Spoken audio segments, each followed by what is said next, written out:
Tama na. Ganito natin kinakausap yung ating mga alaga, mga ka-dreamers. Kaya nakikinig po sila. Kaya parang tao din yung mga hayop. Marunong umintindi.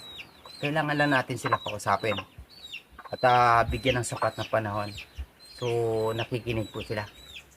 Tingnan mo yung manok. Talagang sumusunod sa atin. Kapag bagong dating ako mula doon sa aming munting sakaan, sasalubong to. Ating aso, manok. Lalo na kapag isang araw tayo nawawala. Ganito sila nagiging matapat sa kanilang amo. Tayong mga tao. Tagapangalaga sa kanila.